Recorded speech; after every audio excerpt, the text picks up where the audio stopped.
Bismillahirrahmanirrahim. Assalamualaikum warahmatullahi wabarakatuh. Alhamdulillahirabbil alamin. Wassalatu wassalamu ala asrafil anbiya'i wal mursalin wa ala alihi wa sahbihi ajma'in. Amma ba'du. Alhamdulillah, puji syukur kehadirat Allah Subhanahu wa taala yang mana pada kesempatan kali ini saya masih bisa menyampaikan materi sebagaimana bentuk tugas dalam mata kuliah Filsafat Hukum Islam. Seiring dan salam tak lupa kita haturkan kepada junjungan kita Nabi besar Muhammad SAW. Semoga kita semua termasuk hamba-hambanya yang taat, yang berhak menerima syafaatnya kelak di yaumil akhir. Amin ya rabbal alamin.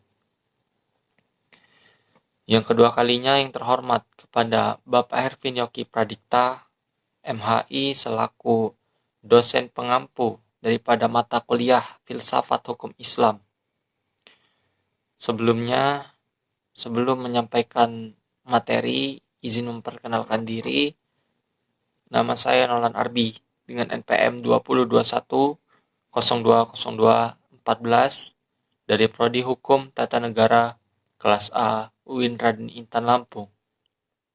Baiklah teman-teman sekalian, untuk materi pembahasan ialah tentang objek dan kegunaan filsafat hukum Islam. Hukum Islam mengacu pada pandangan hukum yang bersifat teologis, yang mana artinya hukum Islam itu diciptakan karena ia mempunyai tujuan. Tujuan dari adanya hukum Islam adalah terciptanya kedamaian di dunia dan kebahagiaan di akhirat. Jadi hukum Islam bukan bertujuan meraih kebahagiaan yang fana dan pendek di dunia semata, melainkan mengarahkan kebahagiaan yang kekal di akhirat kelak.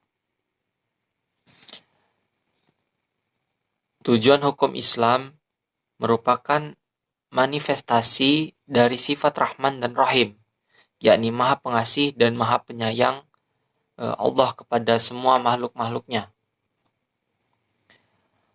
Yang mana rahmatan lil alamin adalah inti syariah atau hukum Islam. Keberadaan syariat tersebut dapat menegakkan perdamaian di muka bumi dengan pengaturan masyarakat yang memberikan keadilan kepada semua orang. Keadilan sangat mulia di hadapan Tuhan, dan sifat adil merupakan jalan menuju takwa setelah iman kepada Allah Subhanahu wa taala. Hukum Islam dalam upaya penegakan itu semua harus siap menghadapi kejadian-kejadian yang baru timbul karena perkembangan masyarakat dan perubahan suasana. Oleh karena itu, pengkajian filsafat hukum Islam mutlak diperlukan. Keberadaan filsafat hukum Islam akan menegakkan hukum Islam dan memberikan jawaban terhadap tantangan zaman dan merupakan hukum terbaik sepanjang zaman bagi semesta alam. Sebagaimana diketahui, ada 5 sistem hukum yang hidup dan berkembang di dunia.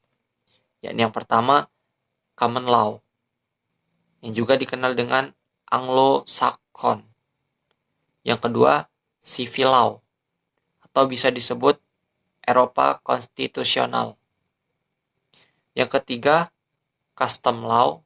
Yang keempat, Islamic law. Dan yang kelima, sistem hukum sosialisasi komunis. Lalu, ada manfaat studi filsafat hukum Islam, yakni 1, menjelaskan kajian filsafat hukum Islam akan memberikan pengetahuan hukum Islam secara utuh kepada ahli hukum Islam itu sendiri.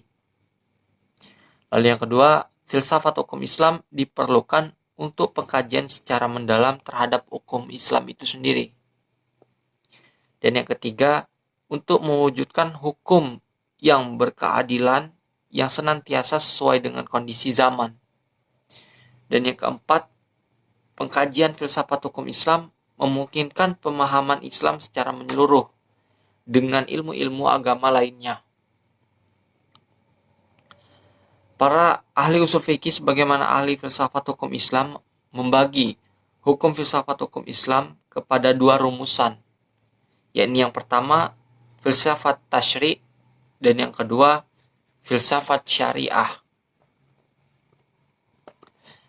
Yang pertama yakni filsafat tasyri'.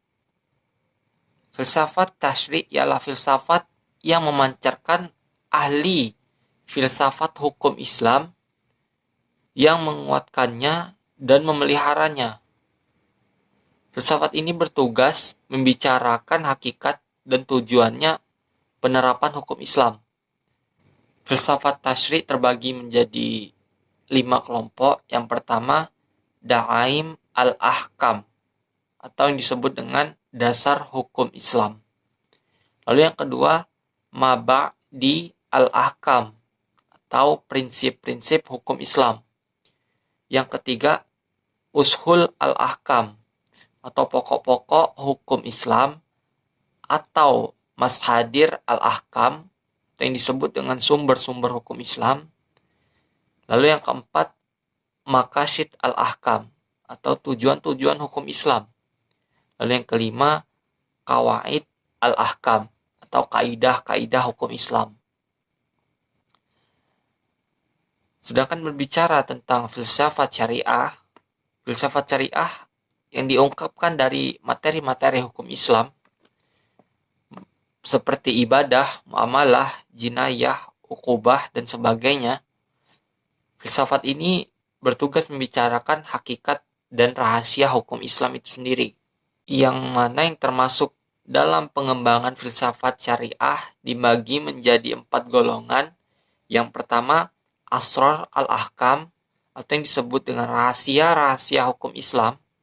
Yang kedua, Khosais al-Ahkam, atau ciri-ciri khas hukum Islam. Lalu yang ketiga, Mahasin al-Ahkam, atau keutamaan-keutamaan hukum Islam. Lalu yang keempat, Tahawabi al-Ahkam, atau karakteristik hukum Islam. Baiklah teman-teman sekalian, mungkin itu saja yang dapat saya sampaikan. Kurang lebihnya saya mohon maaf. Terima kasih atas perhatiannya. Saya akhiri. Wassalamualaikum warahmatullahi wabarakatuh.